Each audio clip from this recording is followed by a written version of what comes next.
Hello दोस्तों, कैसे हैं आप सब। दोस्तों आज मैं आपके साथ शेयर कर रही हूँ जलेबी की रेसिपी, इंस्टेंट जलेबी की रेसिपी शेयर कर रही हूँ आपके साथ, सेफ्रॉन जलेबी की। तो चलिए देखते हैं आज कैसे बनाना है इसको। ये मैंने लिया है 1 कटोरी मैदा। इसे हम सबसे पहले छान लेते हैं, अच्छे से हम इसे छान लेते हैं ताकि इसमें कोई लम्स ना रहे। ये हमने बटर मिल्क लिया है, अभी इसमें धीरे धीरे करके डालेंगे। अच्छे से डालना है ताकि इसमें ये कोई लम्स किसी तरीके का ना रहे। ऐसा बैटर हमको स्मूथ सा बैटर बनाना है इसका।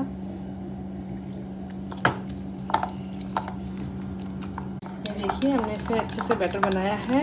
इस तरह का हमको बैटर चाहिए, बिल्कुल ज़्यादा इसको पतला नहीं करना है, नहीं तो जलेबी नहीं बनेगी। और अगर पानी की थोड़ी ज़रूरत हो तो इसमें थोड़ा पानी भी डाल सकते हैं। अब हम इसको 15 मिनट के लिए रेस्ट करने देते हैं।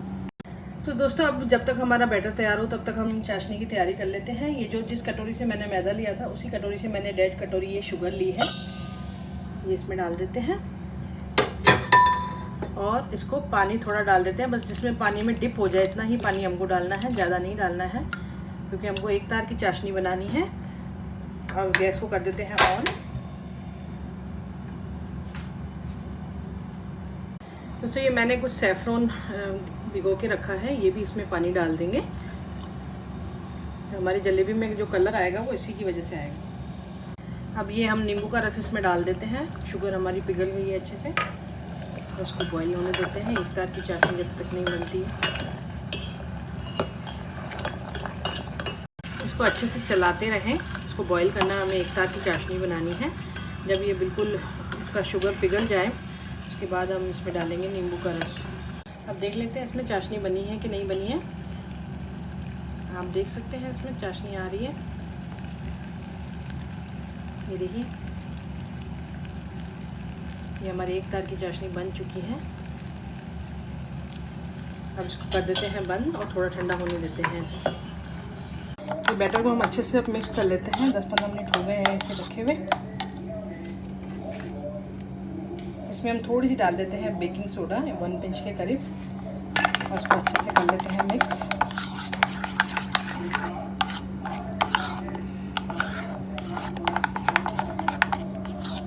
ये मिक्स हो गया है। बैटर को हमने अच्छे से मिक्स कर लिया है।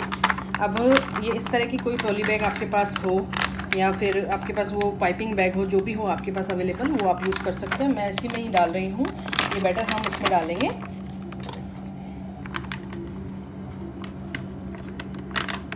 पूरा बैटर इसके अंदर हम डाल देंगे।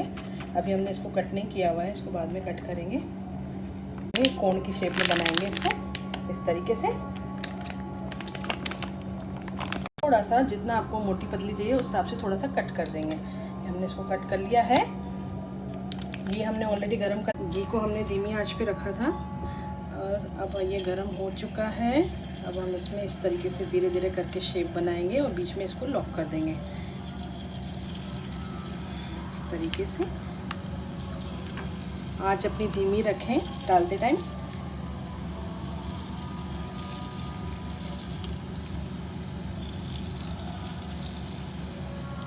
इसी तरीके से हम इसमें सारी जलेबियां यूँ डाल देंगे।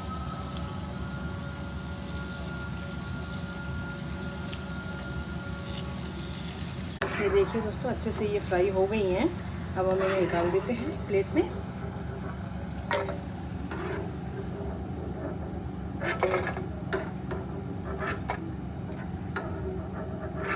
अब जो ये हमने चाशनी बनाई थी ये थोड़ी सी गर्म है, इसी के अंदर हम इन्हें डाल देंगे अच्छे से।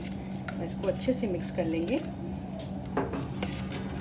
ज़्यादा देर इसको नहीं रखना है, नहीं तो वो बिल्कुल सोगी हो जाएंगी।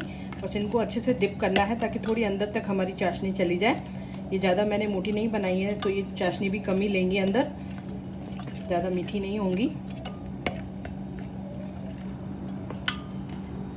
ये देखिए दोस्तों केसर वाली गर्मा गर्म जलेबियाँ तैयार हो गई हैं। प्लीज़ इस रेसिपी को ट्राई करें और मेरे को बताएं ये कैसी बनी है। Thank you for watching. अगर मेरा ये वीडियो अच्छा लगे तो लाइक, कमेंट, शेयर और सब्सक्राइब कर दें।